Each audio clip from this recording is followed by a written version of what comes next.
पाकिस्तान में मौजूद पांचवी बड़ी सीमेंट की कंपनी जो कि फेब 1986 में बनी और पाकिस्तान स्टॉक एक्सचेंज पर लिस्टेड हुई, जिसकी दरमियान में आपको सेल्स काफी गिरी हुई दिखी एंड इवन के 2020 में तो कंपनी लॉसेस में भी रही। लेकिन अब इस कंपनी की क्या सिचुएशन है और क्या ये कंपनी इस टाइम पर इन्वेस्टमेंट के काबिल है? अस्सलाम वालेकुम गाइस, मैं शुएब, आप देख रहे हैं बी1 बिलियनेयर यूट्यूब चैनल। जिस तरह कि आपको पता है 15,000 सब्सक्राइबर्स के बाद हम आपके लिए बिगिनर टू प्रो लेवल का फंडामेंटल कोर्स पब्लिक करने जा रहे हैं। तो जल्दी से चैनल को सब्सक्राइब कर लो, दूसरों के लिए शेयर लाजमी करें ताकि दूसरों की हेल्प भी हो सके और हमें मोटिवेशन भी मिल सके।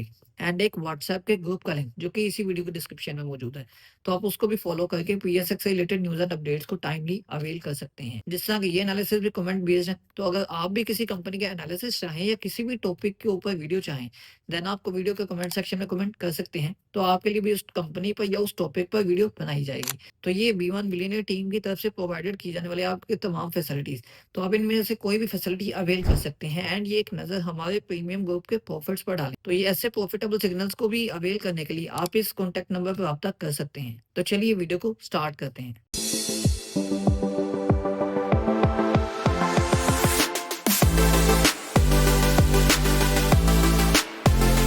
बेसिकली ये पायनियर सीमेंट जो कि मेजरली प्रोडक्शन करती है, सेल आउट करती है सीमेंट को एंड क्लिंकर को। एंड इस टाइम पर इस कंपनी के अगर मार्केट शेयर की बात करें तो पाकिस्तान की लोकल मार्केट में इसने कैप्चर किया हुआ है अप्रोक्सीमेटली 6.2% का मार्केट शेयर। तो इसकी अगर प्रोडक्शन कैपेसिटी की बात करें तो मैपल लीफ की प्रोडक्शन कैपेसिटी है 5.2 मिलियन टन पर एनम। तो ये 5.2 मिलियन टन पर एनम की कैपेसिटी के अकॉर्डिंग पाकिस्तान में लिस्टेड कंपनीज में और पब्लिकली भी और नॉन पब्लिकली भी ये 5th नंबर पर आती है। और इनके प्रोडक्ट्स में आपको पता ही है, चूंकि सीमेंट की कंपनी है तो ordinary Portland cement and same ऐसे ही सल्फेट रेजिस्टेंट सीमेंट इनकी प्रोडक्ट्स भी शामिल हैं। और ये कंपनी की जो प्रोडक्शन फैसिलिटी है ये पंजाब में वाक़ है।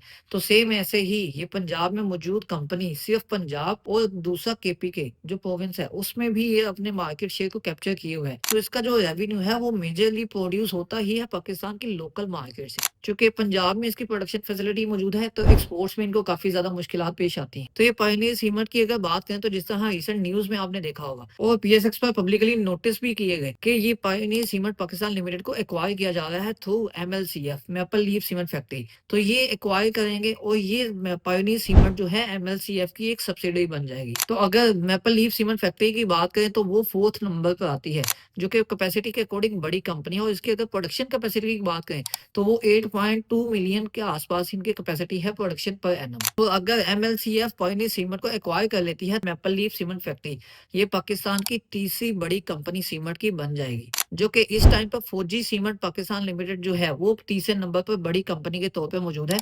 वो इसकी प्रोडक्शन कैपेसिटी है 10.5 मिलियन टन पर एनम। वैसे तो पायनियर सीमेंट के खुद के भी एक्सपेंशन के काफी प्लान्स थे, लेकिन जिस तरह की एक्विजिशन हो रही है तो यहाँ पर एक्वायर करने तक कंपनी के जो एक्सपेंशन प्लान्स हैं वो रुक गए हैं। एंड सेम ऐसे ही कंपनी के जो फ्यूचर में जो भी प्लान्स होंगे वो एमएलसीएफ के साथ जुड़कर ही होंगे अगर मैपल लीफ पायनियर सीमेंट को एक्वायर करती है। तो अभी अगर हम इसकी बात करें तो पायनियर सीमेंट की फाइनेंशियल हेल्थ को देखते हैं और इस कंपनी के फाइनेंशियल स्टेटमेंट्स को देखते हैं। तो सबसे पहले कंपनी की बैलेंस शीट पर अगर हम नजर डालें तो कंपनी के जो टोटल नॉन करंट एसेट्स हैं वो 2019 में 36.2 मिलियन थे, जो कि कंपनी के काफी इंक्रीज है, जो कि 74.8 मिलियन तक आ गए। तो यहाँ पर काफी अच्छा इंक्रीज देखने को मिला। एंड सेम ऐसे ही टोटल करंट एसेट्स को देखते हुए कंपनी के अगर टोटल एसेट्स की बात करें तो 42.2 मिलियन से इंक्रीज होकर 86 मिलियन तक आ गए।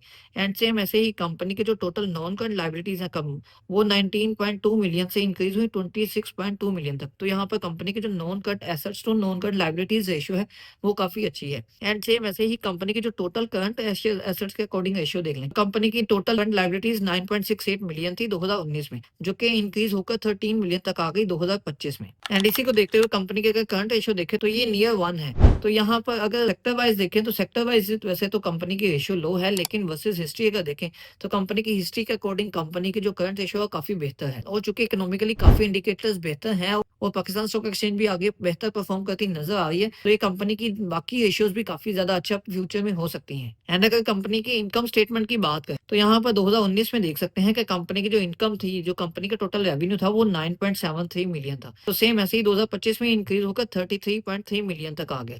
तो कंपनी के रेवेन्यू में काफी ज्यादा इंक्रीज देखा गया। एंड सेम ऐसे ही आप कंपनी की ईपीएस भी देख लें, जो कि 2019 में 3.48 मिलियन थी, जो कि इंक्रीज होकर 21 रुपीज तक आ गई। 2025 तक कंपनी की जो ईपीएस है वो भी काफ़ी इंक्रीज़ है एंड कंपनी के जो रेवेन्यूज़ है वो काफ़ी बेहतर है और कंपनी पिछले सालों से लगातार प्रॉफ़िट में आ रही है। एंड चूँकि ये भी एक साइक्लिकल स्टॉक के तौर पर काम कर रहा है, तो यहाँ पर इस स्टॉक को भी इकोनॉमिक के अकॉर्डिंग काफ़ी ज़्यादा फ़ायदा हो सकता है। एंड इस टाइम पर जो स्टॉक की प्राइस है वो 394.74 है। अगर हम इस स्टॉक की फेयर वैल्यू की बात करें, तो इसकी फेयर वैल्यू तो बनती है अराउंड 210 रुपीज़ एंड सेम ऐसे ही इसकी बुक वैल्यू भी इसके अराउंड ही है। लेकिन यहाँ पर आपको इसको देखते हुए ये स्टॉक काफ़ी ओवरबाय लग रहा होगा। तो कंपनी की ओवरऑल सिचुएशन भी आपके सामने है। तो आपको ये एनालिसिस कैसे लगे? अपनी राय कमेंट सेक्शन में लाज़मी दें। मज़ीद ऐसी वीडियोज़ को देखने के लिए इस चैनल को सब्सक्राइब कर लें और जाते-जाते बेल आइकन को प्रेस लाज़मी कर दें, ताकि पीएसएक्स से रिलेटेड न्यूज़ एंड अपडेट्स को आप टाइमली अवेल कर सकें।